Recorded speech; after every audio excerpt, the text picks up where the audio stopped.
బడుగు బలహీన వర్గాలకి ప్రాధాన్యత ఇస్తాను, జగన్కి సామాజిక న్యాయం చేయడం చేత కాదు, అట్టడుగు వర్గాలను పైకి తీసుకురావడం ఎట్లాగా నేను చూపెడతాను అంటూ ఉపన్యాసం ఇచ్చేటటువంటి పవన్ కళ్యాణ్ తన అభ్యర్థుల ఎంపికలో ఎక్కడ చేశారు?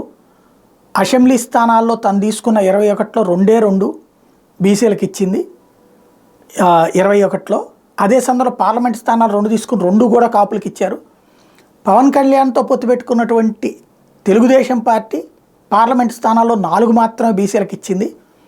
టోటల్గా అక్కడ చూస్తే అతి తక్కువ ఉన్నది అంటూ వైఎస్ఆర్ కాంగ్రెస్ పార్టీ విమర్శలు చేస్తున్నటువంటి నేపథ్యంలో ఇదంతా హంబక్కు, ఉట్టిగా ఒక పార్టీని ఎలా చూస్తారు అని నిలదీస్తున్నారు జనసేనకు సంబంధించినటువంటి ప్రతినిధులు.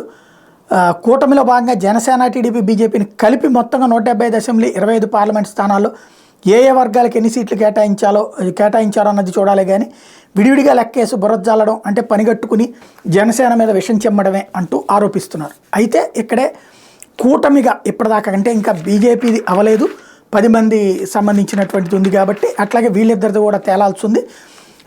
ఇందులో ఇప్పటిదాకా ఉన్నటువంటి లెక్క అయితే 156 స్థానాలకు గాను టీడీపీ, జనసేన, బీజేపీ కూటమి ప్రకటించినటువంటి 156 స్థానాలకు గాను 33 బీసీలకు ఇచ్చినట్టయింది. అందులో టీడీపీ 31, జనసేన 2. కాబట్టి వాట్ నెక్స్ట్ అనేది చూడాలి.